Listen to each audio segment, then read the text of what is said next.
Tinfoil hat. Oh, what the fuck are you guys even talking about? Global controls will have to be imposed, and a world governing body will be created to enforce them. Welcome to Tinfoil Hat. We go deep, homeboy. Aaron, open your mind. Drink from the fountain of knowledge. There's lizard people everywhere. That's some interdimensional shit. Wake up, Aaron. This is only the beginning. Dude, you just blew my mind. Are you ready to get your mind blown? Welcome to Tinfoil Hat. Thank you guys for tuning in. We are live from the Wise Wolf Gold and Silver adjacent studios. Go to samtripoli.gold, use the promo code Tinfoil, and you too can get into the Precious Metals game for as little as $50 a month. And we thank them for sponsoring the show. Very excited today. This is a great topic we're going to get into. We're going to get into a little bit into the con people in the conspiracy world. Particularly in the UFO alien community, what's going on with that?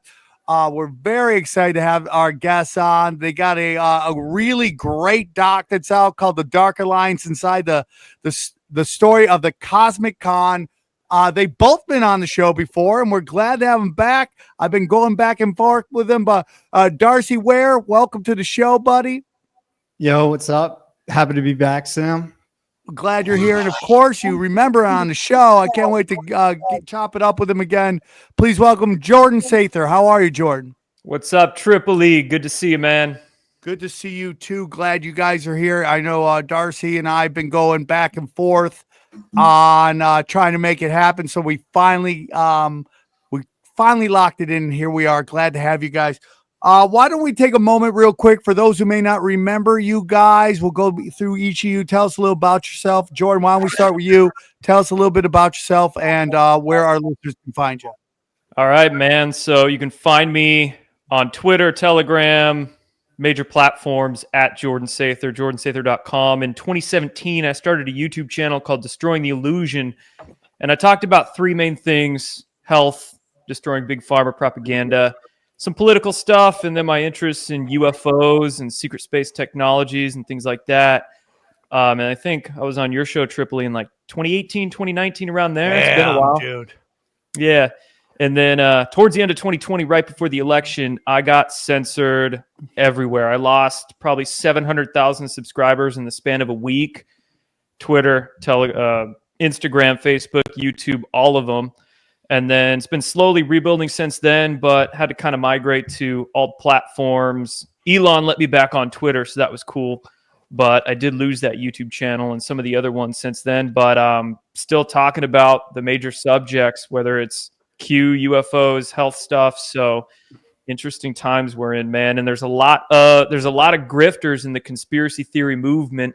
Some of them might be, some of them might even be paid shills or paid assets. But I do think there's a lot of just opportunists who are out there trying to make for sure. Easy content, make a buck, right? So it's definitely in the political spectrum, but what we're going to talk about here is that going on in the UFO spectrum. And I've got some, interesting experience and insight into how a lot of these grifters operate and what they discuss. So that's what I'm here for today. You worked with them, bro. Darcy, yeah, I was young, dumb, and had some inside scoops on working with them, but that was many years, many moons ago. So now I'm here to tell the story to the world. Yeah, it's interesting. David Wilcock called you young, dumb, and full of cum. Wilcock, that's a weird thing. Darcy, would you like to talk about introduce? All right, sure. So I think the first time you interviewed me was like a Bigfoot doc that I had done back in the day. Yeah. I've had my departure from that theme, and I've been doing the UFO thing for a while. This story that came out of the UFO community from the get-go, like let's say about 2025, so around 9 years ago when I first started hearing this, and then it ended up getting really promoted and propagated throughout the community via Gaia TV network, which is like this love and light, conspiracy fueled, like yoga hippie crowd. Like Might a new be age Netflix. new age Netflix. Yeah. There we go. I thought it was BS, right? I thought there was some weird, like I've heard you say in the past, Sam, that space is gay. Yeah. And like when I heard this story that was emanating out of the UFO community, I wouldn't say it was like gay, but I was like, fuck, this is ridiculously stupid. Why is nobody checking these people? Why is nobody like pushing this? So I knew about this story for a long time. And then eventually I even tracked the progress of this story where Jordan Sather here, he was going to be promoting it on his YouTube network and all of his social media and shit. So, you know, it was all just out there. And just before COVID, stuff started going down where these two guys, David Wilcock and Corey Goode, kind of turned on Gaia TV and their previous manager that was producing the show for them, Jay Widener. They turned on Leon Isaac Kennedy, the African-American Hollywood actor that was in penitentiary. They were dishing out these lawsuits, and David had set up a new company called Stavati Aerospace and was basically shilling hover cars and like UFO tech that he was selling, that he was saying you can invest and we'll sell you these technologies, which has never happened, right? That's you can guess so where crazy. that went. Yeah. So I decided, okay, I'm going to reach out to Jordan. I'm going to reach out to Jay Widener. I'm going to reach out to Leon Isaac Kennedy and anybody who's involved in this crazy ass story and see if they'd be down and being in a documentary. And, you know, started shooting it pretty much in 2021 and it got published in October of last year. Jordan, so you know, like, yeah, you were around for a while, then you disappeared, and then now it's good to see you're back. When did you start to notice something? Because within the conspiracy community, if anyone blows up at all, they automatically get labeled controlled opposition. Sometimes I think people just want to explain why they're not as big as they think they are, or they should be. That's why these people blown up, but these people haven't blown up. Like, what to you is a sign of somebody being a controlled op? And when did you start to think you were surrounded by them? Yeah, definitely, man. So signs, you know, to your point, when somebody blows up and then they start getting labeled by a bunch of people as controlled opposition, could be jealousy from folks out there, right? Or it could be just an easy cope for disagreeing with somebody. Like, hey, I can't counter their arguments, so I'm just going to call them controlled opposition. But in that same vein, there could definitely be some controlled opposition people out there. So, I mean, there's a variety of signs I look for. There is sometimes a legitimate questioning of, okay, how did this person get millions of followers in the span of like 6 months or something like that? And then another sign I look for is lack of censorship. How are they on all these platforms and have never undergone any posts being taken down or anything like that? Of course, just because somebody's never been censored or just because somebody got real big real quick doesn't mean they're controlled ops. So, but these are just like possible red flags. Also, being totally inconsistent and flip-flopping is a big sign, but there's a variety of signs. Now, when I started questioning Corey and David, so a little bit of backstory on when I started working with them. So I started that YouTube channel in 2017, and then after about 6 months, I was working real hard, 2-3 videos a day. And then by the time I got about 30 or 40,000 subscribers, so I got a little bit of engagement for myself, I got reached out to by Corey Goode's business manager at the time, Roger, who a few years later, and Corey ended up suing. But Roger reached out to me, invited me down to one of the UFO conferences, and I went and met Corey and all of that. And then over the next couple of years, from mid 2017 to about the end of 2019. I was working with him on projects and all that. But it was about the end of 2019. There was just a lot of dumb shit Corey and David were saying. So there's a few things that really made me question them. Number one, all the insider stuff. I'm getting intel from my insiders, and that just kept going and going to a point where I'm like, this is freaking weird and too much. So they kept coming out with, like my insiders say nonsense. Also, the exorbitant prices of the crap they were selling. So coming out with, buy my video course on my website for $300, or buy my, come to my conference for like $1,000. The grifty nature of it. Too much money for these things. Like I get it. People have to make an income, and of course you're going to sell stuff. It's the nature of business, but too much, right? $333 for an e-course on how to ascend. Just dumb shit like that. And then the lawsuits, man, all the lawfare that was going on between all these folks was also too much. And then, like Darcy said, it was really like at the beginning of COVID, early 2020, I saw David do these YouTube live streams because at that time people were locked down. A bunch of people started doing live streams on their YouTube channels, right? So David started doing a bunch of live streams on his YouTube channel. And there were some live streams, like I remember one in particular, beginning of 2020, where it was a 3-hour live stream, and David titled it, WikiLeaks drops new files.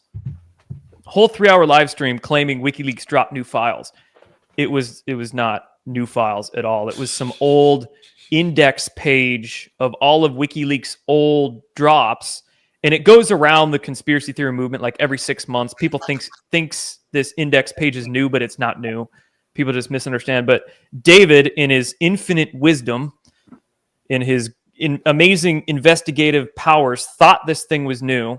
Takes 30 seconds to search and realize it's not. He thought it was new, did a whole 3-hour live stream on this thing, told his, 500,000 YouTube subscribers this thing was brand new, and proceeds to shill his $300 course like multiple times in this YouTube video based on fake information.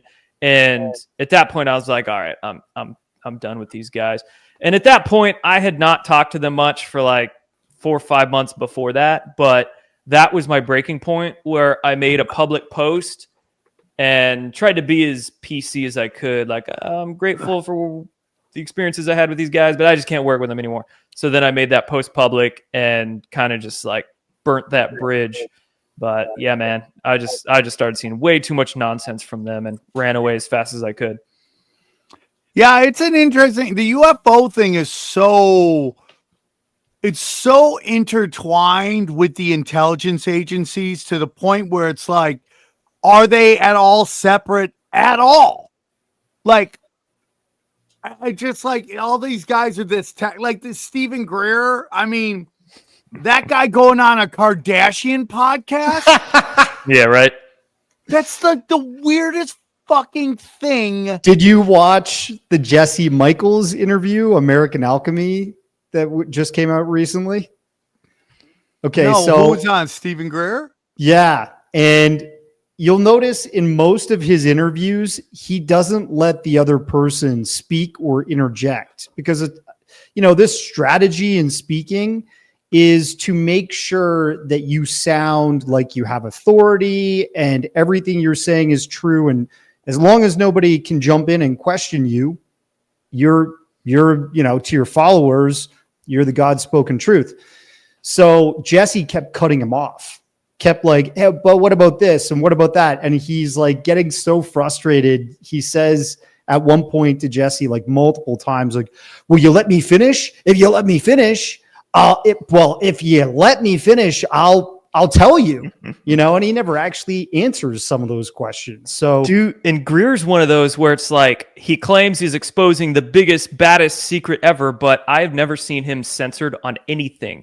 And now he's getting all this Hollywood play with, what was it, Demi Lovato, and doing podcasts with Kardashians too. And it's like, He's got a All good right. agent. He's got a good agent. for Good sure. agent. Yup. Yeah. And He does dude, something that I always get nervous about, and that is he always looks like he's sweating. Every time I see him in some dude, his interview, heart rate's probably beating so fast from all the steroids in his blood it's that, that, I'm like, sure he's sweating. Ray Cohen, like Peter Thiel, like every time you see these guys, they always are sweating. You're like, why are you sweating constantly? Maybe he's on Constantly. ephedrine. They Who knows? always glisten. They're always got this like weird film of glisten. He's and you're also like old, and he's starting to get this like chimp look face to him. You know, like it's weird. It He kind is of looks like bizarre a reptilian. looking. He does look bizarre. Totally. Which one? All of them? Well, I was talking about Stephen Greer. Yeah, I but mean, of course, all of them. It's weird. It's definitely weird, and you know, and it's like I remember a long time ago, Johnny. Do you remember the guy that we had on that was like he was like started his own religion on space? Do you remember that guy like way back in the day? And he's like some British kid, and he's like he has this religion. Oh yes. Oh It was golly, just yeah. really bizarre. Like I It was let very people come on. expensive. It was very expensive to go to his like seminars and stuff. It's Yeah, I like recall. so weird, but it's based on literal nothing. Like, you know, like we'll have people on and sometimes they say things I don't necessarily agree with, but the show is let people get their point out, not to like, you know, kind of like constantly be in combat because, you know, most conspiracy theorists are like street dogs. They're constantly getting shit all the time. So you kind of got to let them have their moment and like get it out. Right. So I did it and I didn't really press on the guy, but it's completely based on like nothing. Like you've never been to space. You don't know any of that stuff. Like, Yeah. it's just weird. It's the same thing. It's the same thing with Corey Goode, actually. So Corey Goode made this whole cult of personality around himself because of Gaia. Like, so when you look at Gaia, which is a company that's owned by this Russian dude named Yurka, it's kind of like his plaything. He's a very wealthy man. He sold Sprouts, which became Whole Foods early on. Yeah. And then he ended up like saying, I want to have a new age entertainment company, right? So Jay Widener, the guy who we interviewed for the documentary, he was the head of production there and basically went from like this startup company that they had to this massive international entertainment network. Like they have at least 700,000 subscribers per year that watch their films and their docuseries and stuff. And Corey Goode's show, Cosmic Disclosure with David Wilcock, was their number one show. Like their stock went from, I don't know, $4 or $5 to like 20 in 1 year because that show was so prevalent.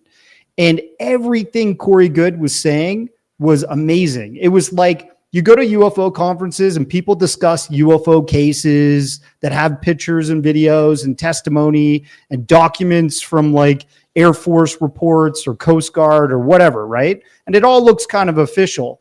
But then this guy steps on stage and he goes, forget about that stuff. I know who's here because they're talking directly to me. And you know, I'm your savior, follow me. That's basically, you know, in a nutshell, the type of presentation, right? And it's just like your guy. He was saying he was going to space. Corey Goode was saying, I was going to space. I was fighting reptilians. I was part of the galactic. Yeah, he was saying I was part of the Galactic Federation, all this shit.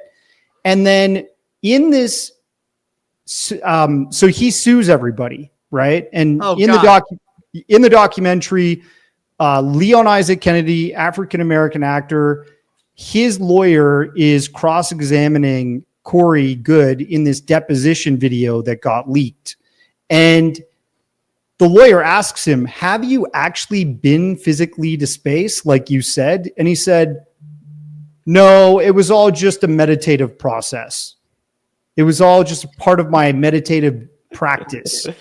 And so that falls flat on his face. Like he made 2 documentaries with Jordan Sather, which Jordan flew around the country interviewing everybody for, edited them. And apparently when they went to 1091 Films in 1 year, one of those documentaries,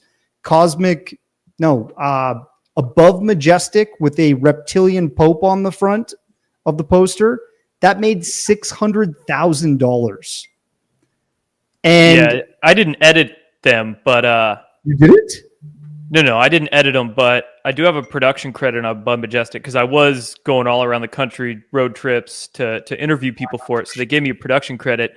But yeah, then Corey Goode set up his own bank account for the distribution company to put all the money into and screwed over everybody else out of royalties. And I don't know how much money Corey might owe me from that, but I've estimated it's at least between 20 and 30 grand. Fuck. Yeah, I don't know if I'll ever see because Corey shysted that away from everybody. So yeah, it's fucking. I have people owe me money. It fucking sucks. Hey guys, right now, man, the crypto market is super interesting. If you get in early on some coins, you can make some good money, and that's why you need someone who could help you, show you the way, and that's our boy James McMahon. And Copy My Crypto. Let me tell you about Copy My Crypto. And listen, if you don't know a lot about crypto, but you want to learn about crypto, I got to tell you about James McMahon and Copy My Crypto. Guys, does it piss you off to watch crypto fly up in price for over a decade and you've still done nothing about it? It makes sense. Crypto is complicated and really boring. Well, here's the good news. You don't need to know a thing about crypto to make money like so many have. The CopyMyCrypto.com membership site shows you the exact cryptos that YouTuber James McMahon personally owns, which means you just copy him. It's like having a big brother that knows exactly what he's doing. You don't need to know a thing you don't need to know a thing about crypto or how to invest. You just simply copy along. So let me tell you about James. He runs the Crypto with James YouTube channel, which has so many more subscribers, and this says 54,000. It's way past that. Okay, he's got a ton of subscribers. In the summer of 2020, he told his viewers to buy 26 cryptos. Had you put $100 in each one, it went on to be worth over 123,000. Of the 26 cryptos, his top pick of the year, the one he singled out, Phantom, went up 692 times. That happens, man. That one call alone has retired a number of people, including guys in their 20s and 30s. Remember, this is public knowledge. You can go to YouTube and verify yourself. So if you'd like to join the over 2,800 members who copy James, then pause what you're doing and head over to copymycrypto.com/tinfoil. That's copymycrypto.com/TFH. Okay. You'll not only find proof of everything I've said, but our viewers get full access for just $1. Yes, you missed out on crypto. Buy a little bit here and there, buy a little bit here and there. But there's over 2 million other cryptos. Do you really think you miss out on all of them? Nope. Guys, don't waste time. Go to the site and read it. Once again, that's copymycrypto.com/TFH. It's ended money worries for so many. It just may do the same for you. Real quick, guys, if you go to samtripoli.com, go to events, check out my dates. Again, I want to thank everyone who came out Saturday night. Burbank nightclub, my revival, a night of spirituality, politics, comedy, 1 hour of power. We're going to film that. Bellflower, California stand-up live comedy club, Cleveland, Ohio, San Diego. I'm also going to be back in Connecticut at the Opera House, all that and more. So go to samtripoli.com. Yeah. By the way, I sent it to Sam. It was Kamitan. That was the kid. Kamitan. Yeah, Kamitan. That was the guy. Yeah. And he founded Astronism, I believe it's called. Oh, that one kid. Yeah, remember? And he had these what would you say? Mm-hmm. He had these iconic artwork pieces made where he's like praying and then like there's spirit coming. Yeah.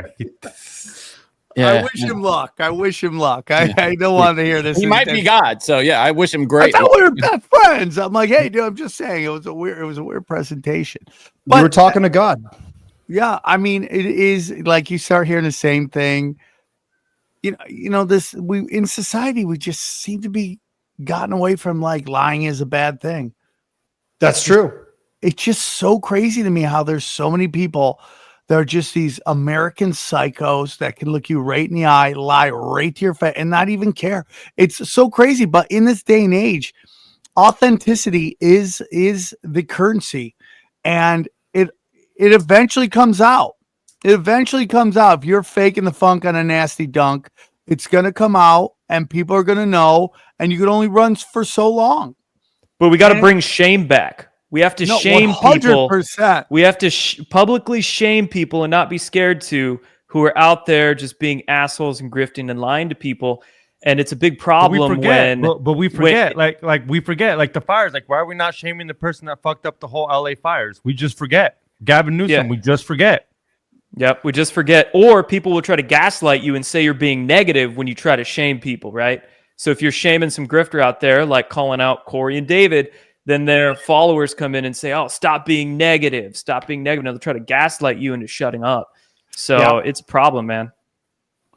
It is. We do got to get back to shaming. We got to get back to, in the public town square, everybody's got to act correct and chill out. We have to have certain pillars that this, like over the last couple years, or let's say the last 15, 20 years, the left has just pushed. We got to get back to, we don't steal, we don't commit violence, we don't lie, and we don't hurt children, And if you think about all the stuff that the Democrats have been pushing forever, and I'm not on either side, but it's all, they've done the exact opposite of that. And that's why places like California, New York City are just hellholes, because they've gotten away from those four pillars of society. You're totally right, Jordan. We need to start shaming people. We need to get back to that. People are just way too confident to wave their bullshit flag out, because none's going to do anything. Because what authorities told you is, like, if you push back on the shit, you could end up in jail. You could be arrested. You could do all that. And in reality, it's like, it's just like these anti-Semitism laws are just fucking nuts right now. Well, also, our algorithms, they don't reward truth. They reward virality. Sensational. It's so bad on Twitter right now. Just people so bad. Making up posts for engagement just to get some monetization. Or bringing up old videos, old footage, and relabeling it as something that's just happened. That happens frequently. And forget about it. When AI is capable of it's really close now, but when it's indistinguishable truly from something organically, recorded in the world, it's going to be, we'll have to have a solution, or the internet will become social media anyway, will just be a meaningless. Or you'll do what my dad said, don't believe anything you see or hear, and just like, the truth is, it's like the NPCs, and we don't like to, disrespect anybody, but this AI stuff that's coming out, that's who's going to get wrecked right now. Conformity, people who conform, people who have to follow groupthink, you're going to get wrecked. They're going to take your jobs, dude. People just are gullible and believe everything. It's like Thomas Sowell quote. Basically, it's like, it's like we live in, I'm butchering the quote, but it's basically along the lines of like, we have liars for politicians because the public demands ideology that no real person could ever live up to. So they're so demanding of this idealistic person that the only people that can fulfill them are liars. Pure liars. Yeah, it's funny. Like, I produced this docu-series, and Michelle, she connected us, right? She's great. And she reached out to the whole UFO community, blasted out that this new film is out, and hey, check it out. Darcy did some great work, whatever. There was reports coming from her to me that there were certain personalities that have radio shows and have prominent podcasts in this UFO community that were pissed that this documentary is out. And I was like, why are they pissed? They didn't have anything to do with the grift of Corey Goode and David Wilcock. Like, what? But it touches on something apparently to these people, just like you're talking about, Sam. Like, we are so used to propping up liars and grifters that if you start to see somebody else not going with the flow, these other people in the community are immediately trying to shepherd. And they're like, how dare you? Yes. Like, fuck off. I was getting these messages and just thinking, do these people want to go to their grave believing bullshit? Or do they want to question some of these theories and narratives that have come out for the past 20 years from the UFO community that are obviously bullshit. Like, yes, there's UFOs. Yes, there's probably psyops in the community. And then there's just huckster bullshit. Let's move on from some of that stuff and try to get the real facts. You know, like that's where the golden nuggets are. What do you think about UFOs, Sam? I'm more into the angels and demons side of it, but you know, getting back to, you know, this, you know, the community and stuff like that. It's like, yeah, everything is groupthink and conformity, dude. And wherever the people are, they want to get higher up because they think the higher up, that's more exposure, that's more money. So the only way you move up, it's kind of what's going on with archaeology right now. This, what it's getting Tempe, whatever that site's called. Gobekli Tepe, and Graham Hancock that kind of revealed the anomalies about that shouldn't be even existing according to modern archaeology. Yeah. So like that whole thing, like there's a real pushback but to actually take a look at it. Like there's some sites in like Armenia that like would change how we see everything. They don't want to even investigate it. Yeah, they want everything to be like, we have all bought into this narrative. This is the narrative in which we trained in. This is the narrative in which we put our time into. And we're going to keep pushing this narrative because if it goes the other way, all these experts are gone. And now it's a new bunch of experts. And people hate that shit. Yeah. It's like the boomers are holding on to the keys to truth like no tomorrow. And they do not want a new guard. They're like, I'm going to have like a robotic body and take over the planet with my mind. I don't know what the hell they're trying to do, but they just don't want to move on. Have you seen the pyramids at the bottom of the ocean off the coast of Cuba? Yeah, we've had people on before to talk about. Well, that kind of opened my mind to a lot because we'd had guests on talking about those pyramids, and while at the same time, you know, I had a Von Gall come on talking about Buddhism, and they were saying the exact same thing, and I'm like, wow, there seems to be something there that is kind of spiritual. And we don't only get the groupthink from the mainstream science and academia and all that, but there's a ton of groupthink within the conspiracy communities as well. You know, back in 2019, I got banned from Gaia for pushing the ideological boundaries. Frickin' Gaia. Because I got invited to speak at one of their UFO conferences called Contact in the Desert, which Gaia owned. And I got a little too political for them. Like, I wasn't as lefty as they wanted me to be. And I was talking about space and questioning, well, why is John Podesta all for disclosure and Hillary Clinton all for disclosure? Yeah. And can we really be sure this disclosure we're seeing in the mainstream is good? Because look at all these freaking weirdos promoting it. And Gaia basically, well, I had one show I did on their platform with George Norrie, and then after that event, they took it down. And then Gaia or Contact in the Desert refused to put DVDs of my talk out there, and they lied to everybody and said that they didn't put my DVDs out because I was cursing in it. Bullshit. I didn't curse at all in that speech. So Gaia, a bunch of soft, weak, closet lefties that they are, just didn't like my speech for political reasons and refused to put it out there. And this whole idea of UFO disclosure is sold to the public as being nonpartisan or non-political.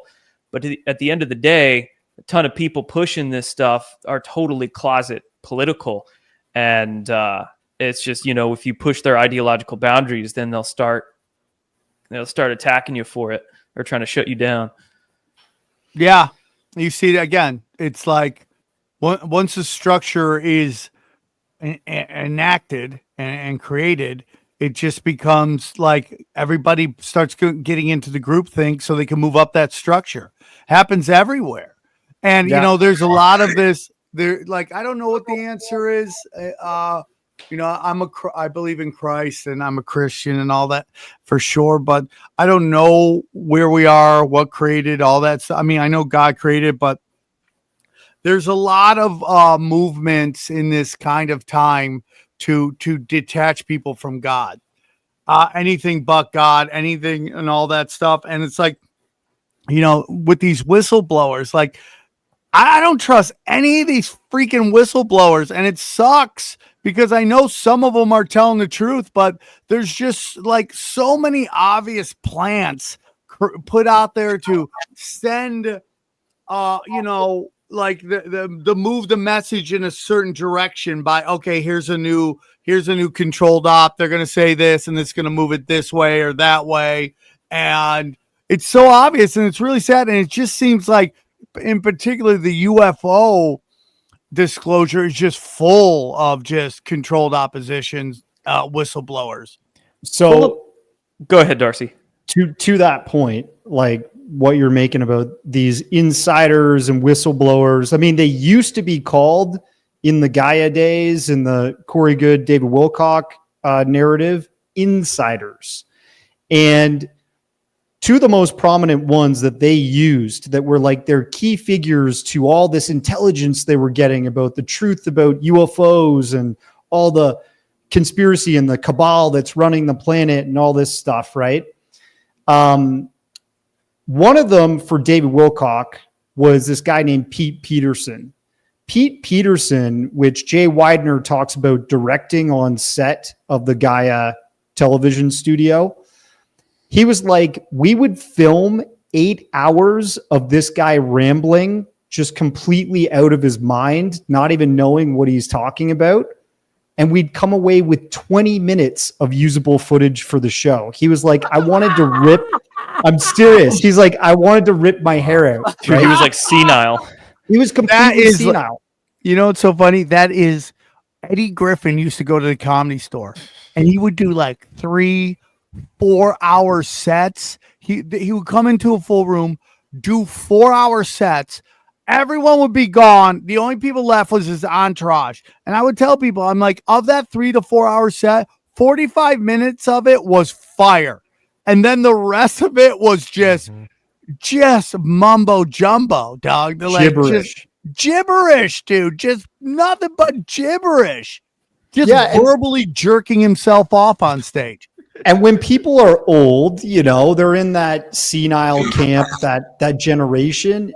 You don't want to cut them off. You want to respect your elders. And I think that's where the UFO community, when they heard this Pete Peterson guy and they saw David propping him up, they don't know that literally this guy's not paying his mortgage bills.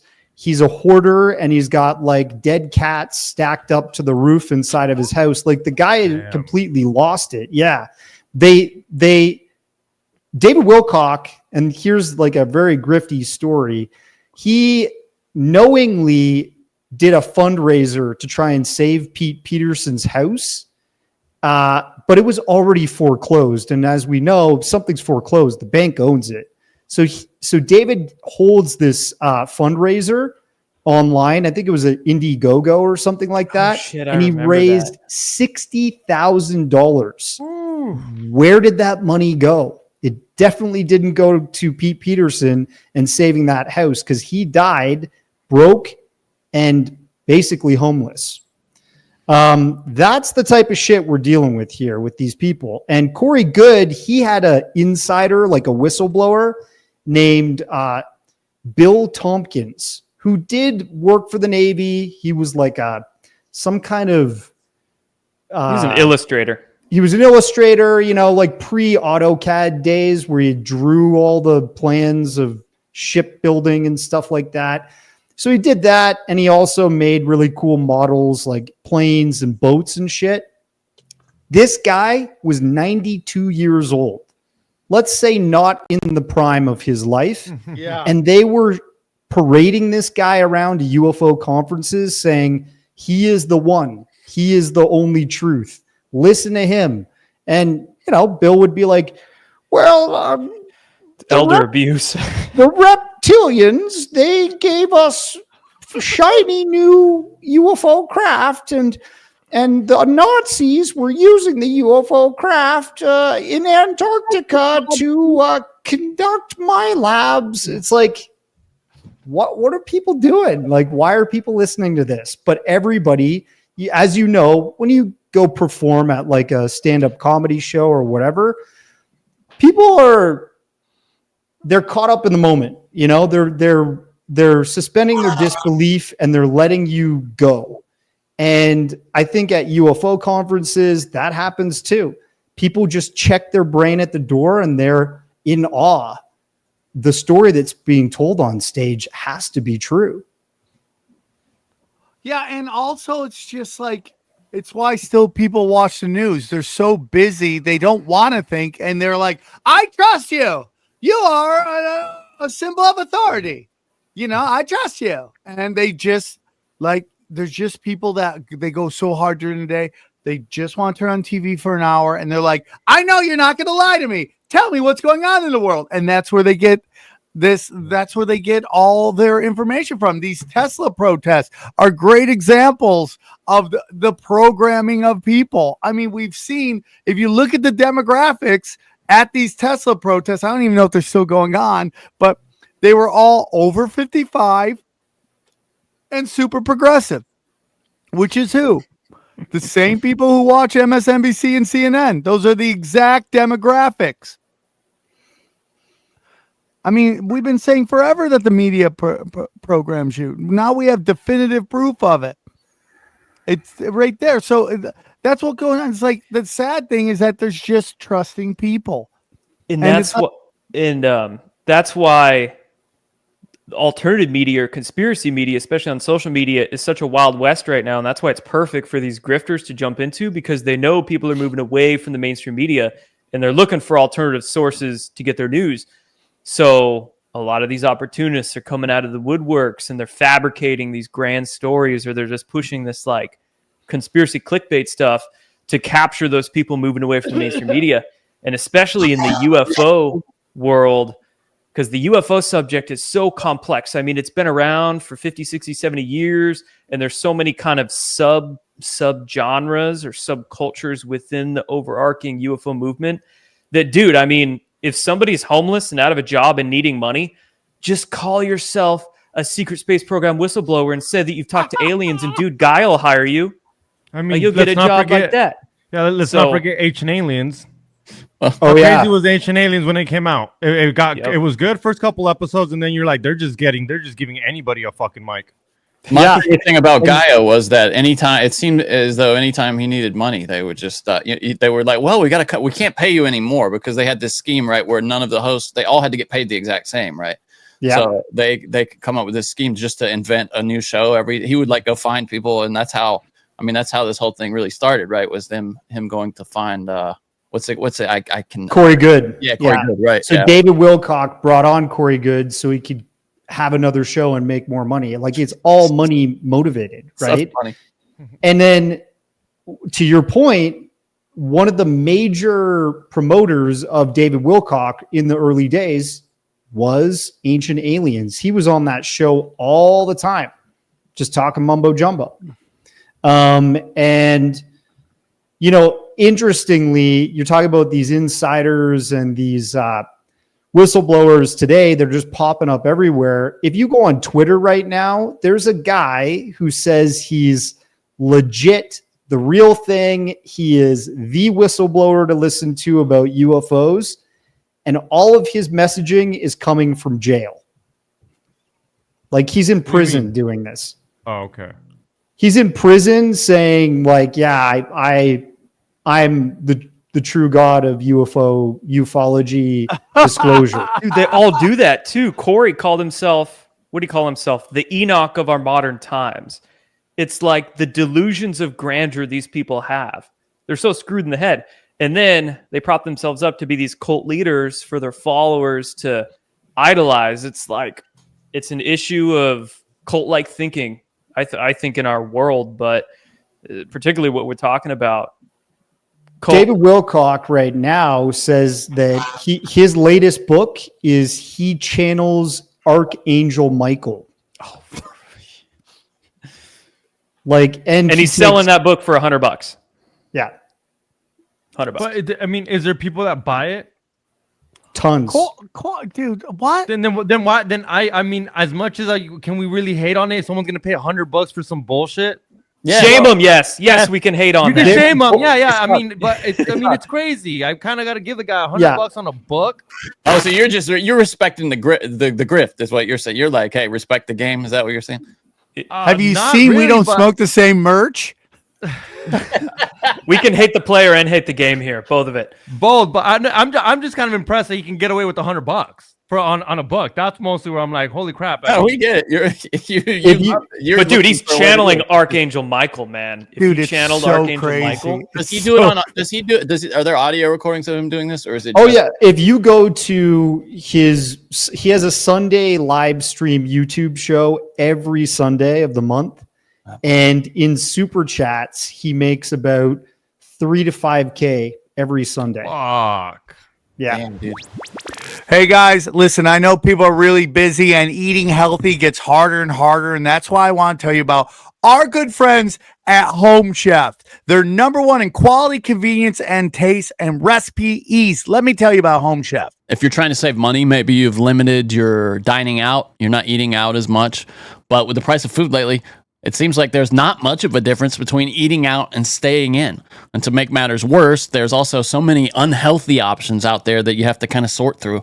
Home Chef can help you save money and eat healthier with their fresh, delicious meals that are delivered straight to your door. Home Chef delivers fresh ingredients and chef-designed recipes conveniently to your doorstep to simplify your cooking experience. Users of the leading meal kits have rated Home Chef number one in quality, convenience, value, taste, and recipe ease. Okay, whether you prefer meal kits with pre-portioned ingredients, quick 30-minute recipes, oven-ready options, microwave meals, or dedicated family meals, Home Chef has everything you and your family need for a hassle-free, delicious dinner. Home Chef has over 30 options a week and several varieties of dietary needs. For a limited time, Home Chef is offering our listeners 50% off and free shipping for your first box,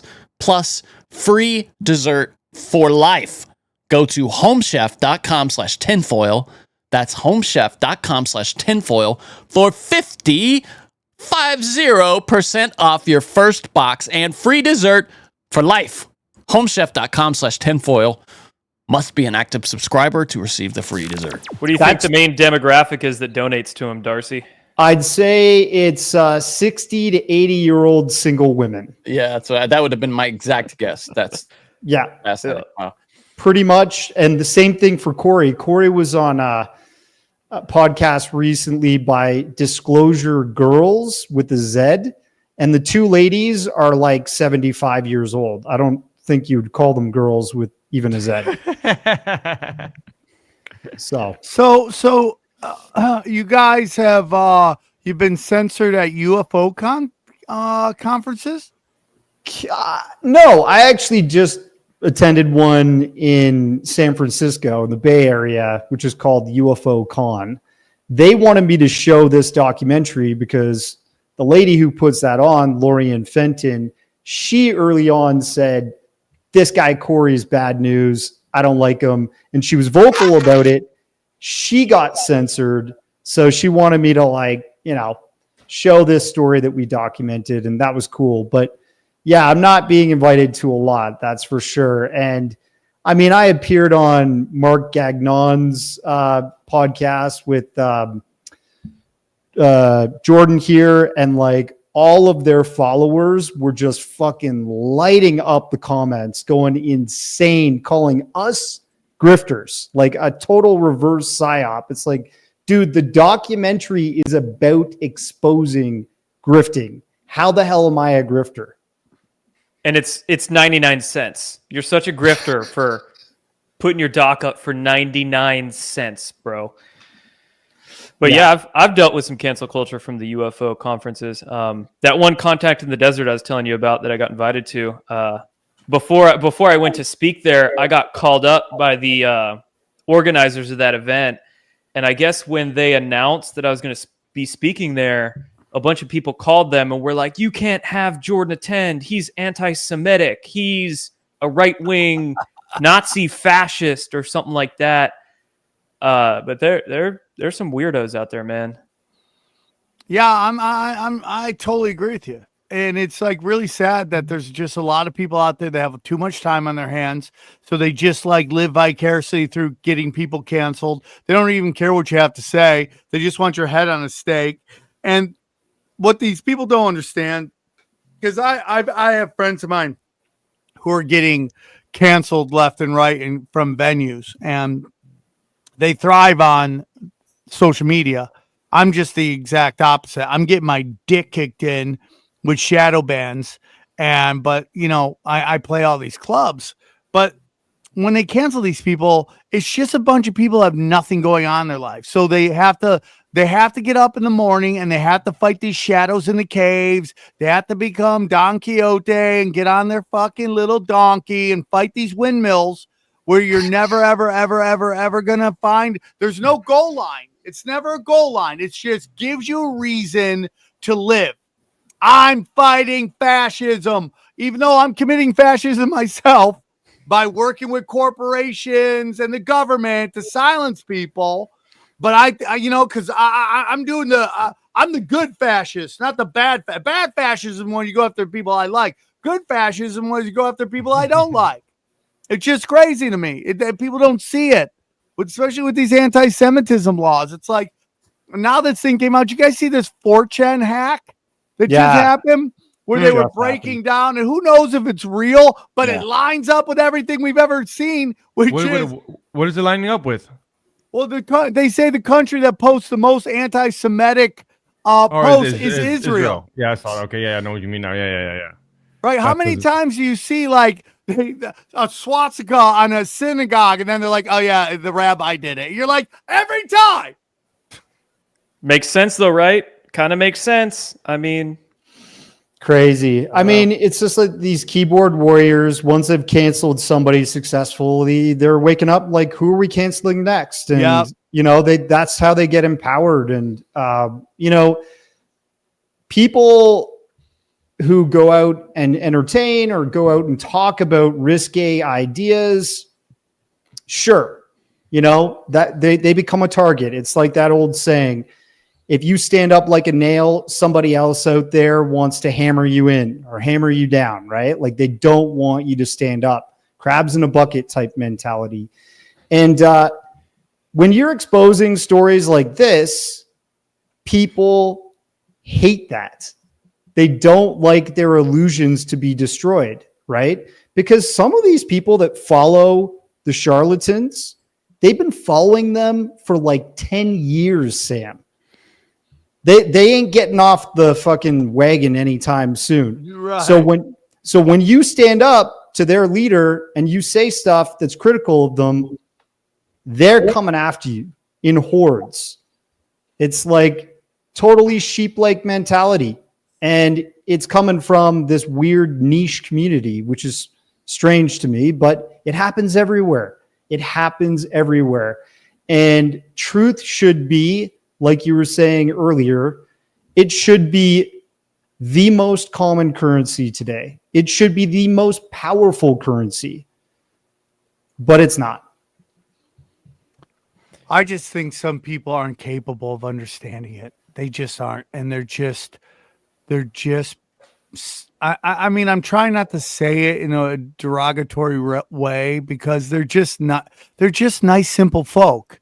And they're, you know, like if we believe that humans are mammals, right? I mean, I think we're made from God, not some evolution bullshit, you know, but if we're going to go with that, like mammals need leaders and these apex predators who are basically running this Luciferian, Malachian world that we live in.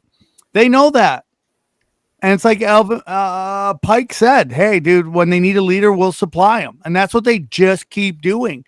But I think people are waking up to it. I think you're going to start to see more and more people waking up to these things. Now, you're seeing Bernie Sanders playing all these giant rooms now. Coachella. Right? He's like Coachella? Wasn't he at Coachella?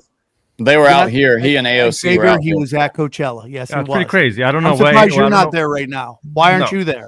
Have you aged out? Huh? Yeah, I think I'm a little too old for Coachella. Oh, really? Even though Yeah, Bernie's there. Yeah. I mean, yeah, Bernie's got to be the oldest guy to ever play coach. Well, they're talking about him running for president with AOC. It's, the Democrats, they have nothing. The Democrats have nothing. They have nothing. They have nothing. And, you know, he's going to push this populist shit and the socialist shit. And it's going to be old as the hills by the time. Yeah, 100%. I mean, it's just super sad that that's where we are.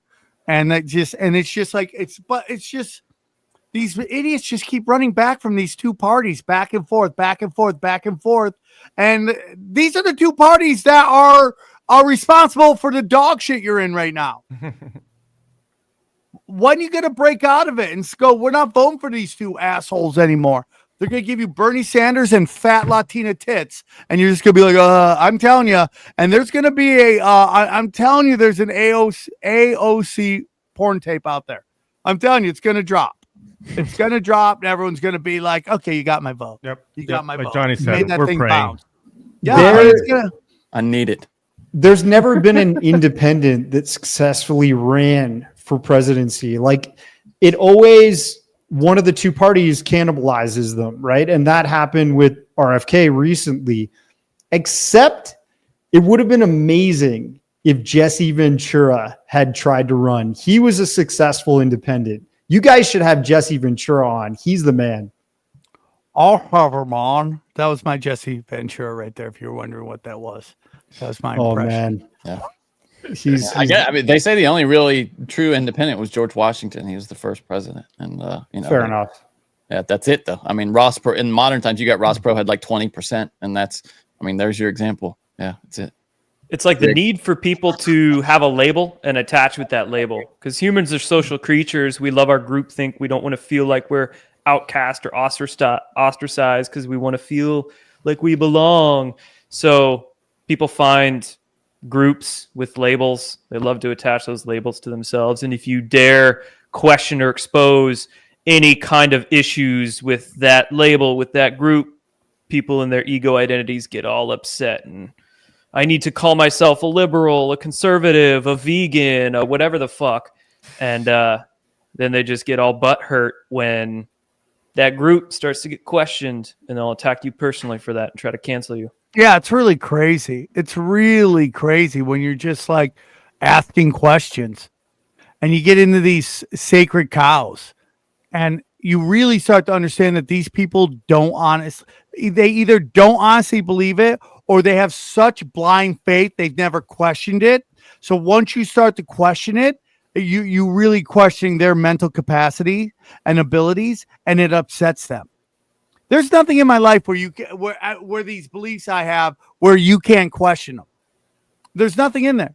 Hey, dude, I had some guy the other day like going, you're questioning these numbers over here. What about the Armenian genocide? I go, my no, it was actually like, you don't know what it's like to see your whole family die in front of you. I go, my grandfather was in the village of Vaughan, watched his entire family get slaughtered by the Turks.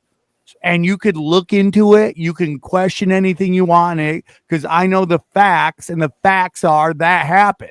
And if you don't want me to discuss it, it's probably because you know there's some bullshit going on. And you see that a lot in again, with the UFO community, there's a lot of like a detachment from God. A lot of that is like this whole belief that there is this group of these entities, these alien life forms that are so much more powerful than us. And like eventually they're just going to run everything and we're just going to be cattle. And it's like, give up, just give up. And that's a big part of this. And all these whistleblowers come out. They all just keep saying the same ass bullshit. And it's just this slow roll of just constant, like anxiety driven bullshit. Yeah. So there are competing narratives with that, right? Like straight up, I'm a Catholic, but not a very good Catholic. But with ufology, I'm like nuts and bolts. I think this has got to be if people are taking pictures and video of craft, like there's something physical here. There's something tangible, right? Yes. Then you got people like Greer. He's like, all of this is extraterrestrial intervention, and they're trying to save us, and they're all good, and they're like angels, right? Which is like, kind of, it's ridiculous. That's almost like leaving yourself open to be blindsided if you follow that logic, right? Because as above, so below, in my opinion. Like, if we live in a predatory world, nobody's going to look out for you by default. And I don't think out in the universe, if there is extraterrestrials, they're looking out for us, right? That just doesn't make sense to me. Then you got guys who think that there's reptilians and they're trying to eat everybody. Then you got guys who are saying there's going to be an invasion and, none of it is good. I don't know what to make of it. We need facts, right? That's the first and foremost thing. And if you follow God, go ahead. Like that, everybody has their sovereignty, has their own truth and their ability to go where they want with their life. But in the UFO community, it happens more often than not that these people stand up and say that they know the real truth about this whole phenomenon. There's a whole bunch of dollars behind it, and they're trying to take your dollars. And don't you dare threaten them, because they'll sue you if you do. Yeah. I got threatened to get sued by Corey before. Never did, but yeah, I mean, that sucks. And so are there lawsuits with Corey? Are there lawsuits with David? Yeah. Right now, if you want to kind of like keep on the up and up on these guys, which is always interesting to follow, there's two pretty good podcasts that cover them, Hidden in Plain Sight and Truth Seekers. They're great. And these people just do like long streams, talking shit, looking at the court case documents, and, just having fun. It's all kind of comedy. But Corey Goode, his current lawsuit that's still active, which he might get deposed for, and so will David Wilcock, is between Goode Enterprises and Gaia Entertainment. So he did this really dumb thing, and he opened up a racketeering lawsuit, which is usually used to put mobsters in jail, right? Like, what? Yeah. And he named all of the president, the owner, and managers and stuff of Gaia Entertainment in a racketeering lawsuit. So it's insane. That was supposed to pretty much be settled about a week ago, and that's possibly going to end up now in depositions and going to court. So get your popcorn ready for that one. And then David Wilcock has lawsuits that he's fighting right now because of the Stavati Aerospace company he set up, which is supposed to be hover cars and UFOs they're building. Or like, I don't know, knockoff MiGs and weird fighter jets.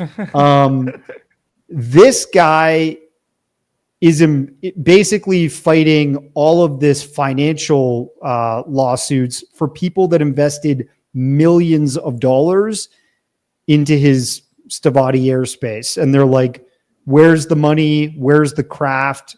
We want our money back. Can't hear you. Sorry. Just because you have money doesn't, I'm starting to learn, just because you have money doesn't mean you're smart. Doesn't mean you're smart. I mean, what people throw their money into, it's just absolutely insanity. Hey, dude, here's $1 million. Make flying cars. I'm like, okay. All right. I mean, unbelievable. Yep. Here's a blank check. I made a whole bunch of money somewhere else in my life. I trust you. Go build a hover car. It's like, what? It's crazy. Now, we've talked about whistleblowers, but you're saying some of these are just straight up lying and they're just doing it for fame and fortune? Yeah. Like they're not even like a controlled op. They're just like, I've seen stuff. Give me money. I think a lot of these people are delusional. Some of them are just suffering from maybe schizophrenia, delusion, mental illness. And yeah, some of them are straight up grifters, looking for a buck, looking for fame, and coming out with some fabricated stories. Any evidence, any Photoshop, anything where you're like, okay, I see you trying, or is it straight like, okay, like you're not even putting any effort into this theory? Not even trying. Not even trying. Yeah. Like with Corey Goode, his big sort of story that he launched through Gaia was that there were these blue bird people, these blue aliens that were bird people called the Blue Avians. And they were part of the Sphere Being Alliance. And we got some cool illustrations, and he made a comic book out of it. That's the best we got out of his story. We got no pictures. He got some documents from a guy that we know in the UFO community that was at one point connected to military intelligence. His name is Bob Wood. Is that right, Jordan? Bill Wood? Bill Wood, Bob Wood. The one that worked for Douglas, right? Douglas Aircraft, yeah. Yeah, he wasn't. Was he? I don't think he was connected to intelligence, but he was he got engineer. He got the dirds from somebody who was. Oh, gotcha. Okay. Right. And the dirds were some kind of documents that were official military reports talking about UFOs and so on and so forth. Nothing about Sphere Being Alliance or Blue Avian bird people or any shit like that. But, you know, what do they say if you give a guy a little bit of rope, right? And that's what Corey Goode took and thought he was a cowboy with.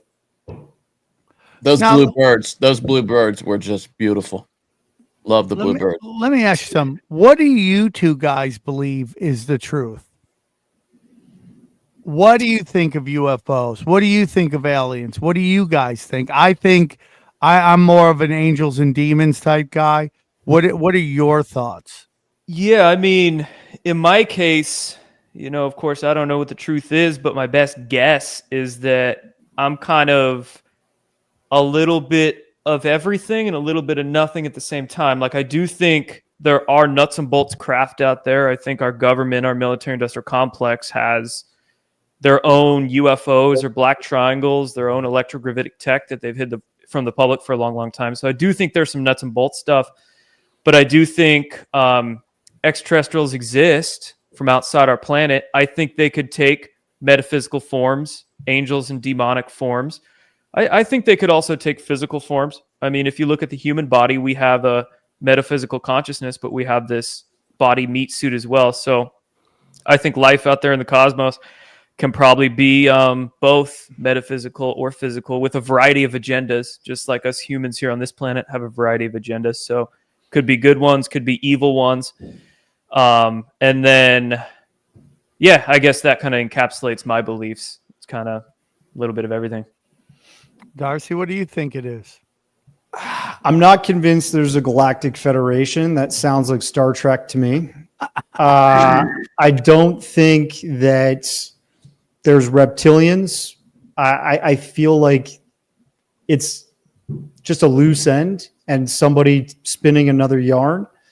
Well, when I hear about like grays, and that's just really part of our like culture now, that's almost like a meme. Maybe there were some kind of encounters at one point, whether that is some kind of demonic creature or, you know, angelic being or something. I don't know. But I do believe in this nuts and bolts aspect of it. And, you know, if people 2,000 years ago witnessed a guy walk on water and split fish and bread into thousands of pieces, maybe there's something there if there was enough witnesses. Same thing with UFOs. If you got thousands of people around the world that are all taking pictures, videos, you know, they're being seen around really weird places, military complexes and installations and stuff. nuclear defense rocket silos and stuff and being shot out of the sky, that type of thing. There might be some truth to it. I just don't know what it is. What would you say about Roswell? Do you think that was the first UFO, or do you think that was the first psyop that the government was like, here, let's start giving them UFO shit, let's start giving them alien stuff, or do you really think that was a real first crash? So I think the psyop with Roswell is people today talking about it as if it's bullshit, because we know that we have the actual newspapers where the initial report was the Air Force saying they captured a crash craft. And then the exact same week, they published a new article saying, oh, it was just a weather balloon, right? That's the psyop.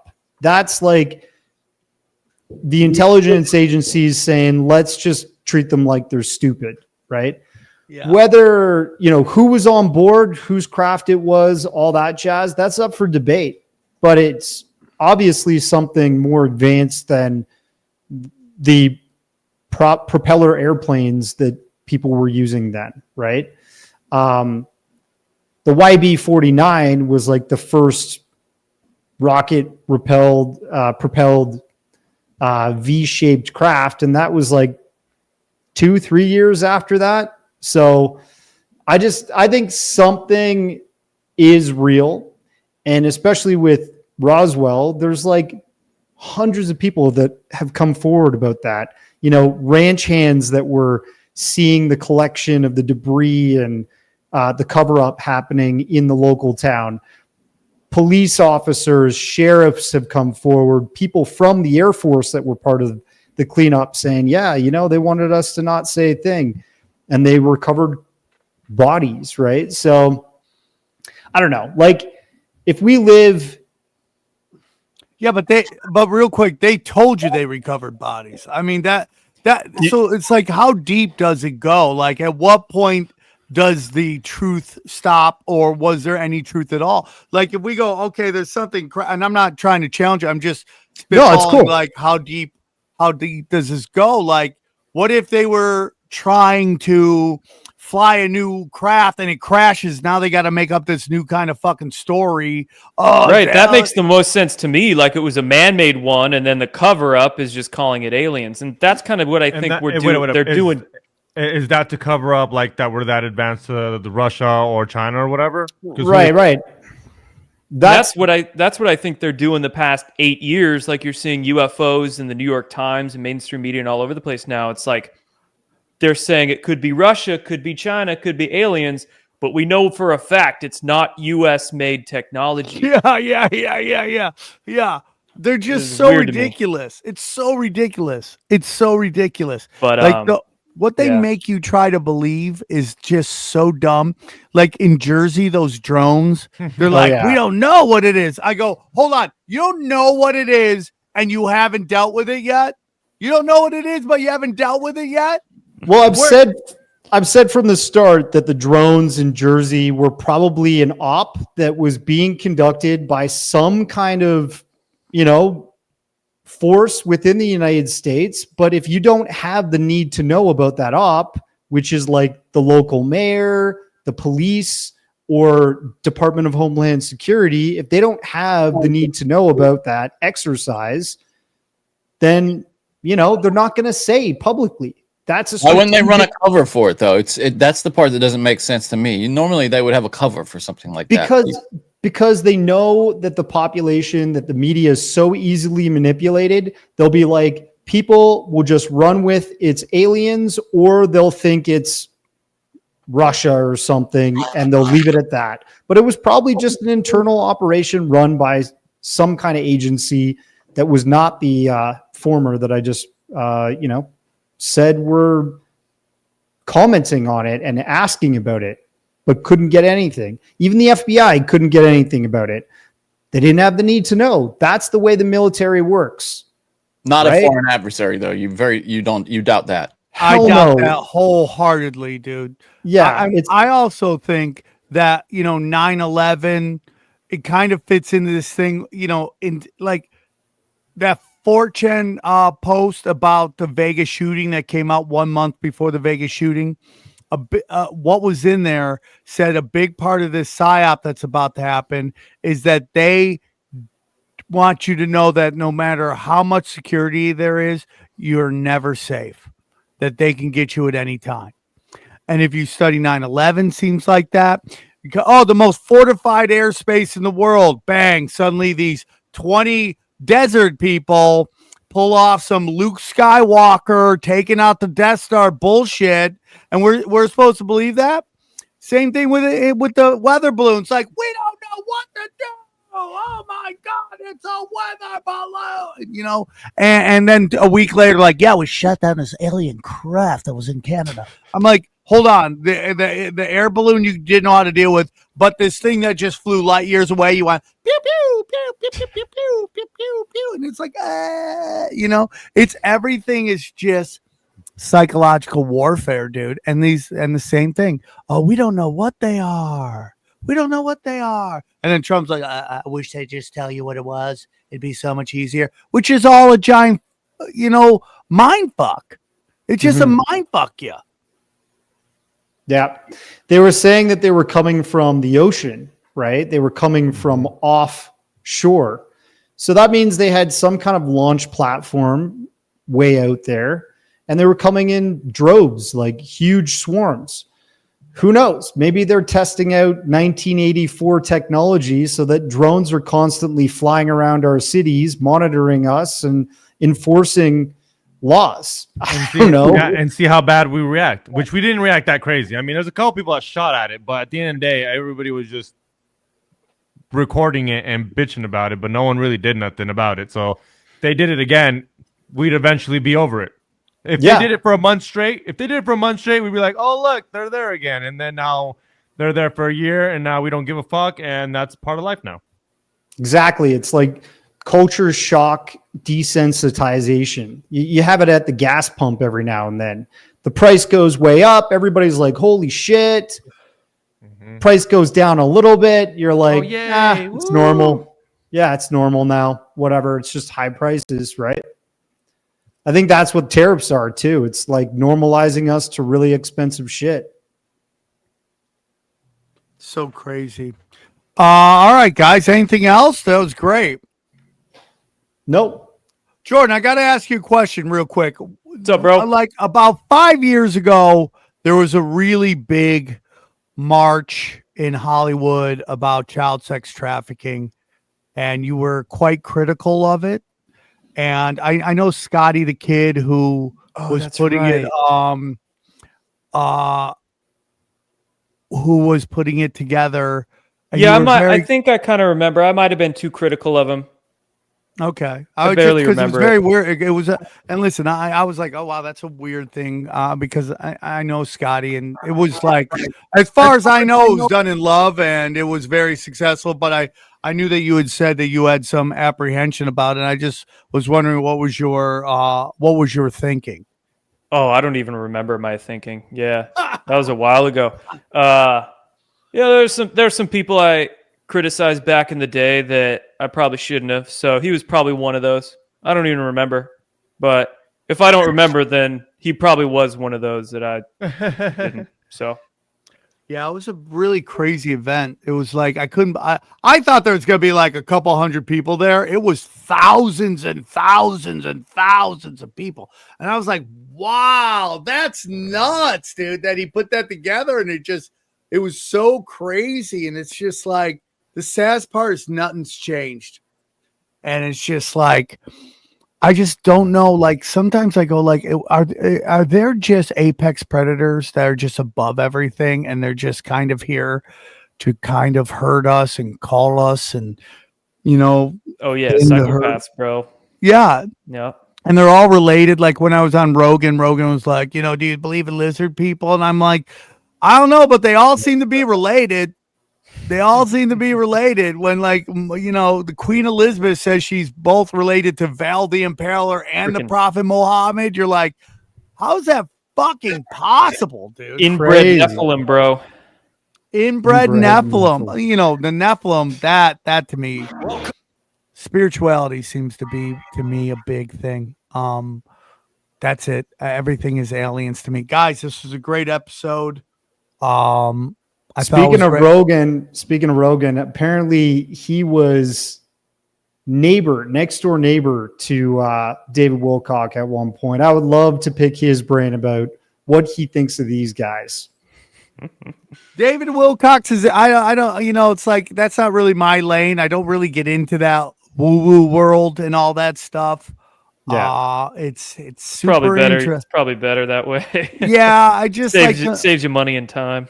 Yeah. It's interesting thing. And just like this, like big push right now on the internet by a lot of people to like demonize Jesus and demonize, Christianity, like Jesus didn't exist or Jesus is this, Jesus is that. It all just kind of lines up to me with this thing to detach everybody from God, to get you into a place where you're not spiritual at all, and you don't think that there's a higher power and all that stuff, and then you just start drifting into the low vibrational, and then that's when you start to get high anxiety, depression, sadness. You get out of shape. You're lethargic, all that shit. So it's very interesting to me. The flip side of that is a person who knows that God and Jesus and the whole Christian community is quite vast, and they go to that community and market their own brand of Christianity or, stardom, basically. They become the conduit to speak to God, right? And should it be that way? I don't think so. And some people do believe in a higher power, but that higher power is Satan to them, right? So, big time. I don't think it matters what path you decide to go down, whether it is Christianity, a Western religion, Eastern religion, philosophical concept, as long as you believe in something outside of yourself and you're not selfish with it. Because some people believe something outside of themselves, but it's very self-centered, i.e. Satanism, or you go down these New Age Luciferian paths. So as long as whatever you believe is helping you see something objective outside yourself, divine, and you're not being self-centered with it, but using that philosophy or that spiritual path to help other people. Well, that's my biggest thing. I was talking to my good friend last night, and I was telling her, like, that dark people, mean people, quote unquote evil people can manifest as well. They can manifest things happen. I've seen it where like nasty comedians have like manifested their way to the top, but they always end up losing it all. They really do end up losing it all because they don't do the one thing you're supposed to do, and that is give it away. You're supposed to help others. There's a lot of people who have their certain views of Joe Rogan, but I'll tell you one thing, nobody's helped other people more than that guy. I mean, that guy has made more successful comedians than since Johnny Carson, and he's helped a lot of people. And, there gets into this thing, again, we kind of discussed earlier, that anybody successful has to be, controlled up, and the only people who keep it real are the ones that can't get anything going, right? And I get it. It gets super frustrating when you're working your ass off and you think that what you're doing is far superior to anybody else's, or that you don't understand why they're getting theirs. I see that a lot with I don't know what you guys' opinion are, but I see a lot of this with Ian Carroll. A lot of people don't like Ian Carroll because he suddenly blew up out of nowhere, but they don't realize that he was on TikTok for a while. But for me, I go, what is Ian Carroll saying that seems so crazy? And he seems to be calling out all the sacred cows. So we'll see. I just know in these day and age. Okay, go on. Sorry, did you have something to comment on that at all? Well, I was going to say, like, Ian Carroll is just a new voice, and whenever somebody's a new voice, the old guard doesn't like it. It's like they feel challenged and they don't want to lose grip on the control of a narrative that they're spinning. I don't know. I was going to say, you were talking about the whole challenge to Christianity thing. Did you see? And I love Joe Rogan. I listen to his stuff. But he platformed Billy Carson, and Billy Carson is like exactly what you're talking about. This guy is trying to single-handedly tell a broad community that Jesus is a lie and Christianity is a lie and all that stuff. And he got checked by Wes Huff. To be fair, though, he also had Wes Huff on, who executed publicly Billy Carson. So that's true. He balanced that out. And I would have Billy Carson on. I would go, okay, what are your thoughts on that? What are your thoughts on what happened? It's again, I mean, like I've had Adam Green on the show and I would have him on again. And he thinks the whole Jesus thing is a lie. My biggest thing is like, I don't want to be the guy who decides what is the good information and what is the bad information. Like we had a guy right now recently on that I enjoyed, but he's using NASA data and he's using space data and he's doing all this crazy shit. And he's talking about mRNAs are great. And again, I had him on and I would have him on again. I wholeheartedly disagree with that. My show is the show where I let people talk about it. I would let those guys on because I think it's important to hear all the data. We've had guys on the show like Bishop Larry Gators who had a green light to come on the show anytime he wanted. And he came on here and he said that Trump was still running the government and he got his dick kicked in the comment section and he started hating us. And even though we were like, dude, we always let you on. Why are we the bad guys? Oh, we're Satan worshipers. We're all this kind of crazy shit. And it's just crazy. See, that's how I want my show to be. It's like, it's very Art Bellish. I never listened to Art Bell a long time ago, but I started listening to some of his tapes for a while. And it was just like, again, it's like almost what you say, give enough rope, they'll hang themselves. And God have mercy on your soul in the comment sections, because you're going to find out real quick on whether you fake the funk on a nasty dunk or not. And it's just like, that to me is what is really important. And I would have, some people might get mad at me for having Billy Carson on, but I would love to ask him how his life has been since then. What is his thoughts on that? Has he changed any of his thoughts? And again, like if you go, Sam, what do you think this world we live in is? And I would go, I think it's every movie that's ever written all at one time. I think this is a battle royal of energy where like all these different things from different dimensions and spirituality and whatever, they just come here like it's the battle royal and everyone he bangs and either you get to see it or you don't see it. But it's between you and God. That's my honest belief. I think Jesus was a cheat code sent down here to tell us how to survive this energy thing, because, I personally believe that God gave everybody free will, and how they choose to use it is up to them. That is the game that we play. That, we get constantly told different rules to this realm. And when I look back on my life, I go, man, where's a lot of my problems come from? Guess what? My dick has got me in a lot of fucking bad situations where like a lot of low vibrational shits happen. And it's constantly, don't lust, don't do this, don't do that. But free will, I didn't want to listen. So that's my opinion on everything. I believe the only thing is, how should have Rogan handled Billy Carson? Should not have him on? Should he had him? Because Rogan doesn't really know the Bible like that. So some guy comes on and says, "Hey, I know some facts." Yeah, that's funny though. This is the Douglas Murray argument, right? Yeah, it's like if you're going to have somebody like this on, you should have them on with some kind of ombudsman, there to just kind of swat them on the nose with a newspaper every time they get a fact wrong. I think that's why Rogan had Douglas Murray on, because he didn't know about the book he was going to push. So he had David Smith go on there and kind of be like, hey, push back a little because I can't. I think Douglas Murray was on there in response to Dave Smith spouting that historians take on Churchill. Well, it seemed like he was there to promote a book. That he was worse than a Nazi. Yeah. Like, come on. Right. Yeah. You can't be an expert on everything. And I don't expect Joe to be. And I like that his show is a panel where he gets to field some ideas that are different, right? That's great. But a platform is powerful, and when you end up on the Kardashians, as we were talking about before, that's a massive platform. It's not the platform I would care for. I don't give a shit about the Kardashians. But it's huge. You're right. It's huge. But it's huge. Yeah, you're right. You're like, the Rogan effect is real. People get made. It's like mob life, for entertainers. And so when you have somebody that's promoting bullshit and just talking out their ass, fools out there are being fooled, and it gets done in a larger echo chamber than ever before. I think there's some truth to the UFO stuff that's out there. And one of the guys he had on recently was Jason Sands, and people question that guy's validity. And, no one's been put up there to challenge that.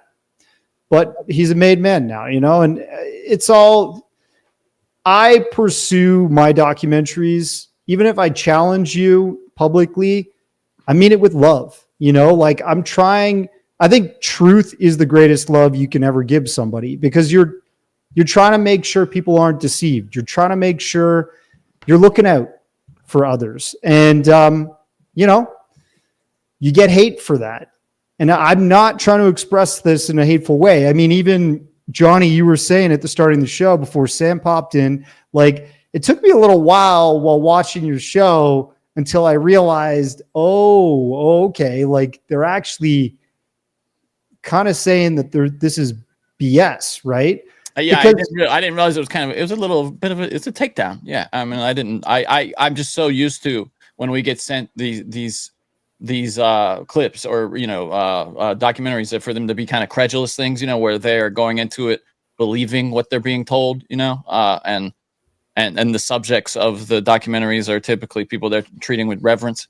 So yeah, I quite enjoyed it. I recommend it highly. The way that I was doing that story was with respect, with care, talking to people that were on the ground floor, not just coming out loud and proud and screaming that this person was a charlatan, right? That's not my job. But, kind of talking about this on podcasts and stuff, I got lit up in the comments because people are so defensive of some of these ideas. They just will not allow these new theories or new facts enter their minds. Yeah, it's super interesting, and it's a big reason why I don't do debates is the Dave Smith, Douglas Murray. I feel like everyone came in there who was on Dave's side, left there thinking Dave won. And then everybody who was on Douglas Murray's side left there thinking Douglas Murray won. It does not matter. We are living in a post-fact apocalypse right now. There are no facts. There is only feelings. And no matter what data is presented to you, you hold on to your feelings over fact. It's the ultimate way to control people. Nobody has critical thinking anymore. If someone says something that you don't like, you automatically start to tune it out. And it used to be more on the left, but now I'm seeing the right doing that as well. And it's just inability to accept. And then on top of that, the amount of bots now on Twitter, it's insane, are just causing people to fight with each other. And it's you think Elon's letting that run? You don't think I guarantee you 100%. I guarantee you part of him going to Auschwitz was a discussion about you can't get rid of these bots because these AstroTurf are narrative.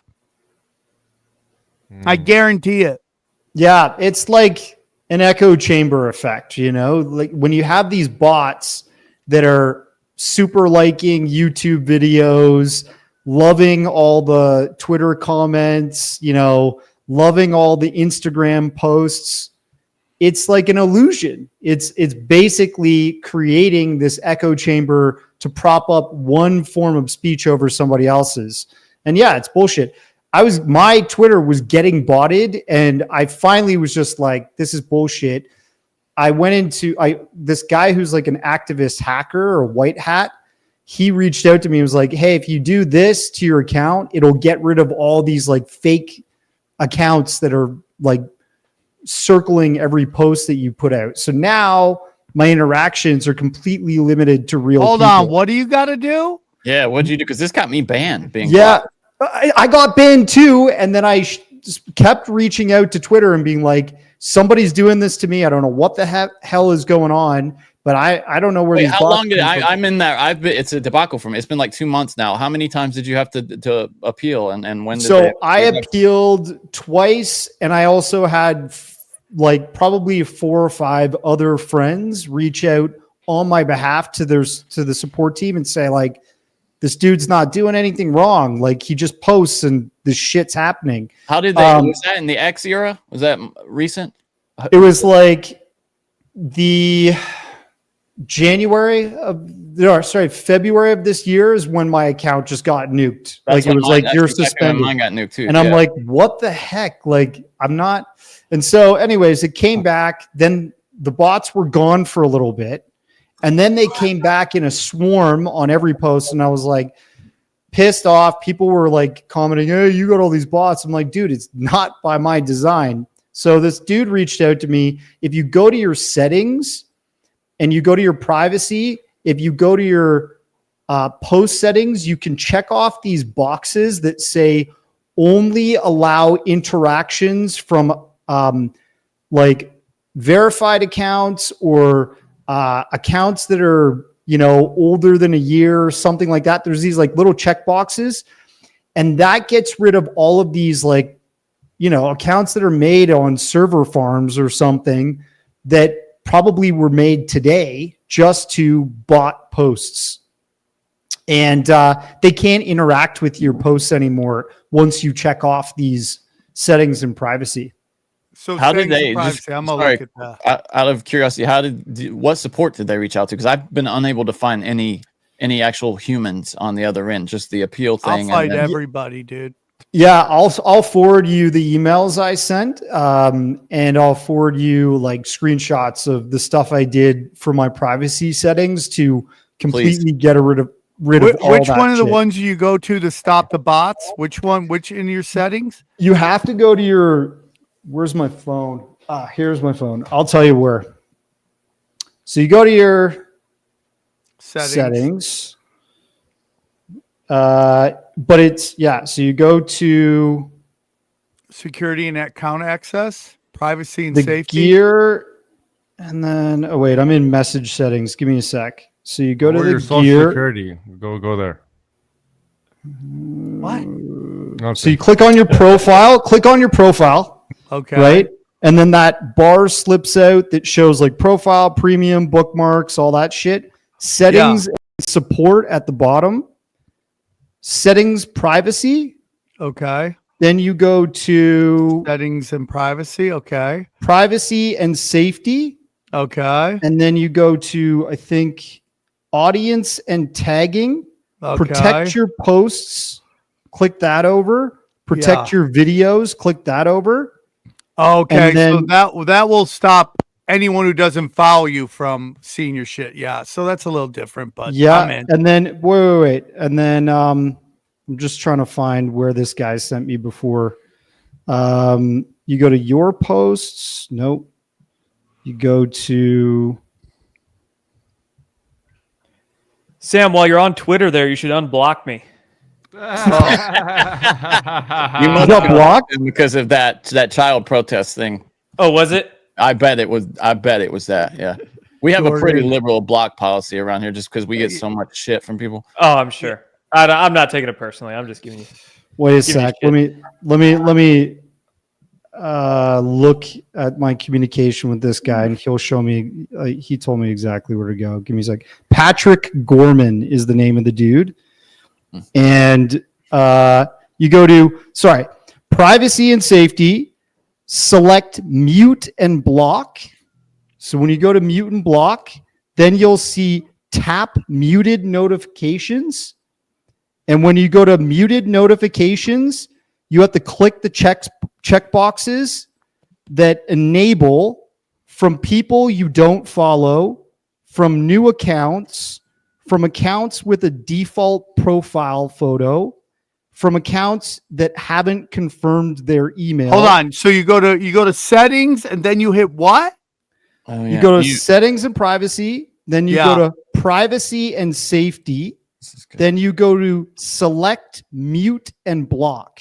So under the mute and block settings, you go to tap mute notifications. Okay, hold on. Okay, I'll hit you up and we'll go through this later. I feel like I'll just text it to you right now, man. Yeah. I'll text you the instructions, and when you see that shit, like literally as soon as you check off these boxes,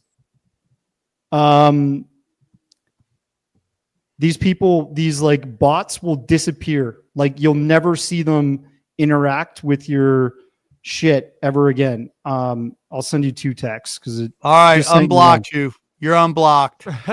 Now, other people No, will gangsta. see them, all right? Other people, since you're just muting them for yourself, other people will see them if they're shit posting or spamming your tweets, right?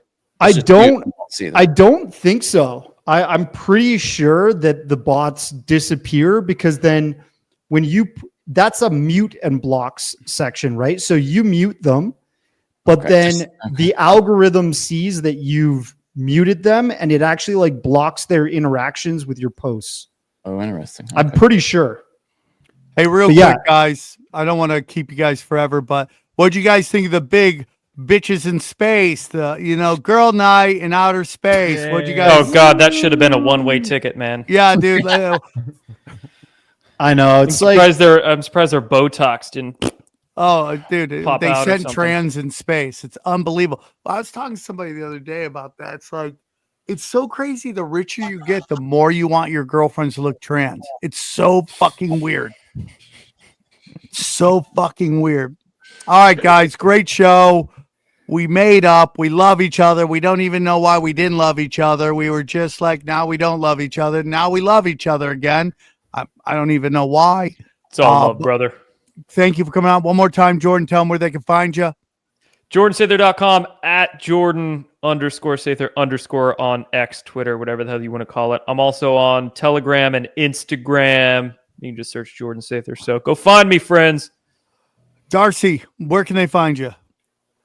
Studio site, if they want to see some of my films, occultjourneys.com, and Twitter at occultjourneys, and just Darcy Weir Films on Instagram or Facebook.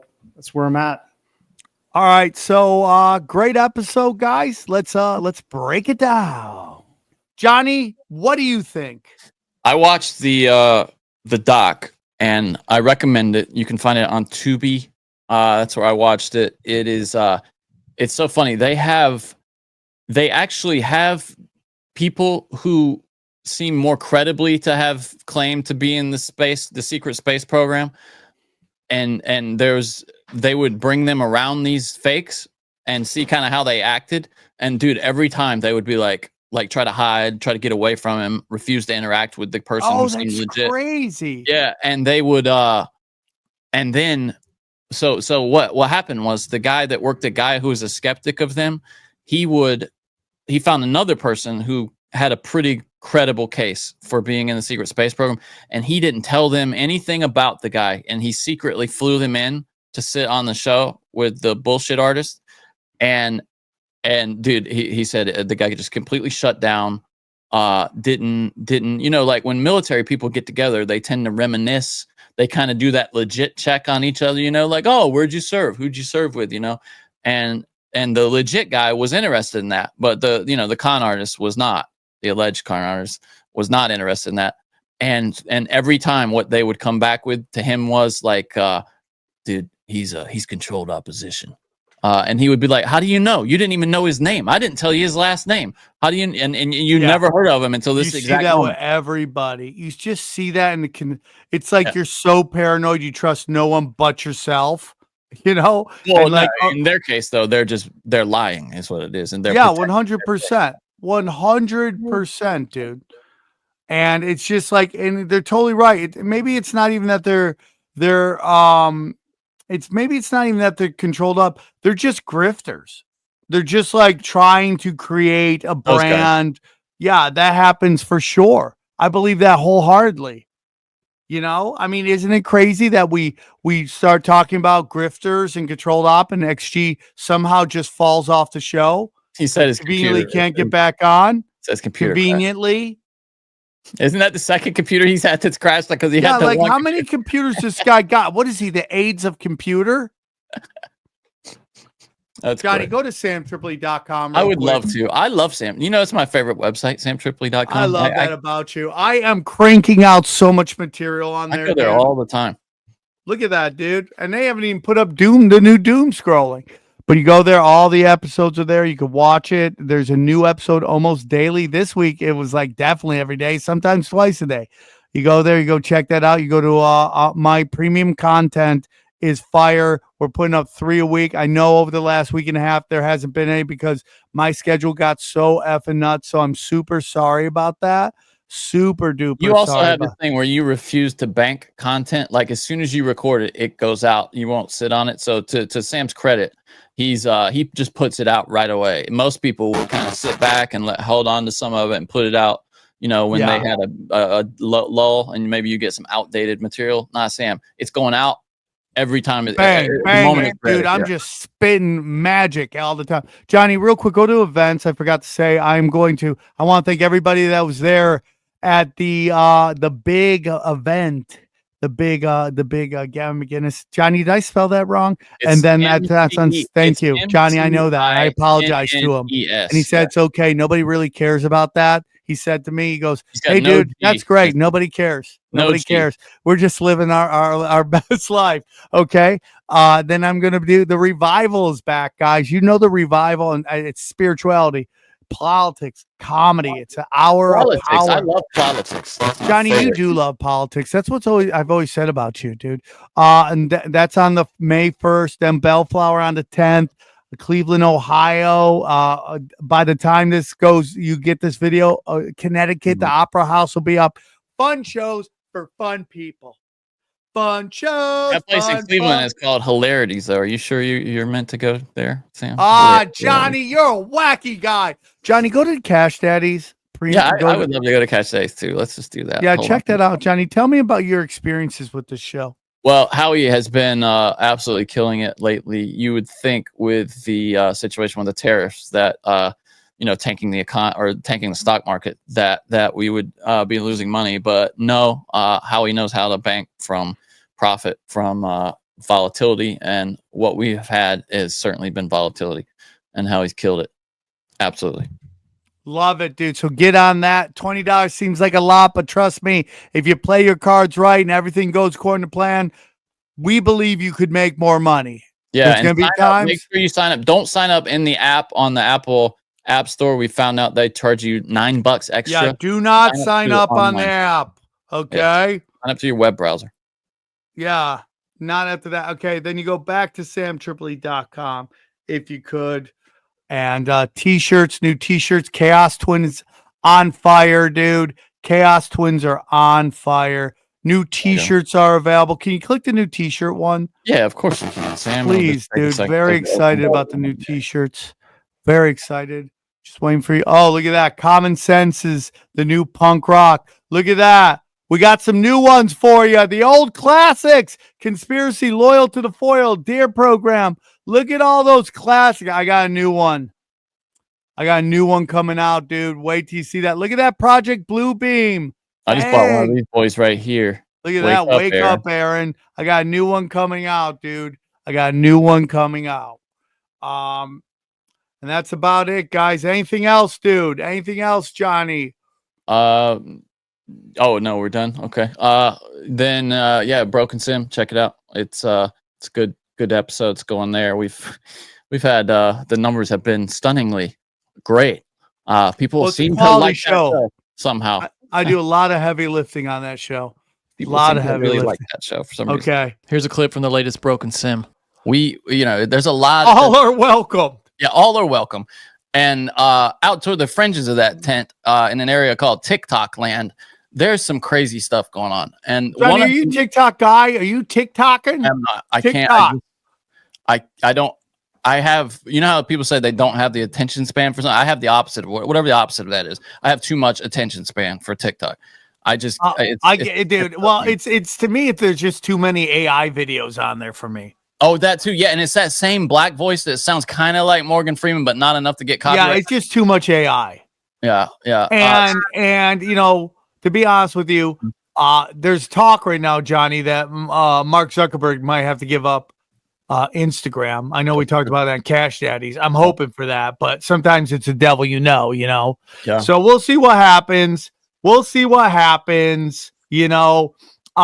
I didn't get this video from TikTok. He might have taken it from his TikTok. What I was going to say, what I was getting to this guy's intro. So this gentleman who has targeted Sam is one of the more prominent schizos on TikTok, and he has come after Sam. You just want to launch into this video. You retweeted this the other day. What did you say when you retweeted it or Instagram? I just said the best comedy you'll see all day. I just want to say something. I've seen this guy a lot.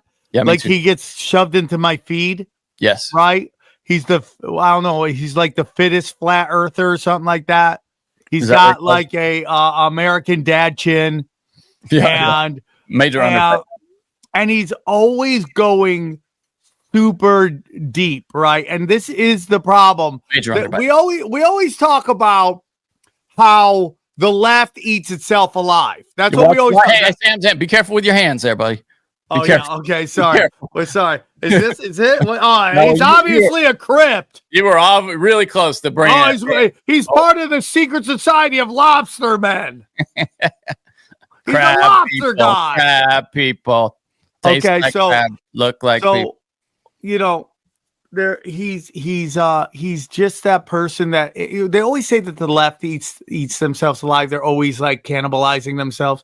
Well, the conspiracy side does that as well. Meaning, if you don't believe exactly everything they believe, you're controlled opposition. Johnny, how many times have I said I'm not controlled opposition, and why am I not controlled opposition? A few times, yeah, a fair few. Because I drive a Mitsubishi. Okay?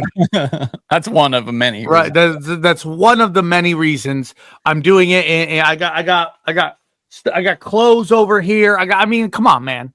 Yeah, this man has a 2-car garage, and it's filled with junk. It's filled with junk, Johnny. Why don't they realize that a controlled op would have some servants coming over cleaning his garage weekly? Yeah. Somebody just called me a Mitsubishi shill. Unbelievable, bro. And so this kid, and tell me now, maybe you tell me now. You're a little more open-minded, I will say, to be generous than I am toward these things. But every time this guy comes across my feed, I'm thinking it's the dumbest shit I've ever seen. I say it all the time. Like, this guy and it's fine because there's people who think I'm off my rocker. But the stuff he says, like, if you don't know this guy, and we're going to show him in a second, what he likes to talk about is how pretty much every celebrity is just another dead celebrity from before who faked their death. More successful than him, and I don't even know if I'm more successful than him because he's in everybody's feeds. So he could be way more successful than me. Johnny, I'm part of the secret society of the flamingos right now. Okay, this is how we say hello. Easy. Okay, so I don't know if he could be bigger than me. I'm fine with it. I don't care, but it's like this notion that anybody who has any success is automatically controlled opposition. And they're just people that it just clicks. You just meet them, you get it, it clicks. And I mean, I've said this before, and I'll say it again. I could tell you why Joe Rogan blew up, and I can tell you why Ian Carroll blew up. I could just tell you why. And like, should we just show it? Okay, Johnny, enough. I'm just trying to like communicate with you. Well, I know, but you're kind of getting into what he's talking about, and here we go. Let's show it just a little bit first. You're someone seeking truth, but you don't want the full truth. You just want half truths and just enough truth to keep you distracted and occupied, and not enough truth to really figure out who or where we are or have a full spiritual awakening. Well, follow along. I have just the perfect 3 individuals who will always just give you a little bit of truth and a whole lot of lies. Here are 3 3 individuals that all have their own shows that supposedly talk about conspiracies, and they try to get to the bottom of many truths. Joe Rogan, everyone knows him and the Joe Rogan podcast. Sam Tripoli has the Tinfoil Hat podcast.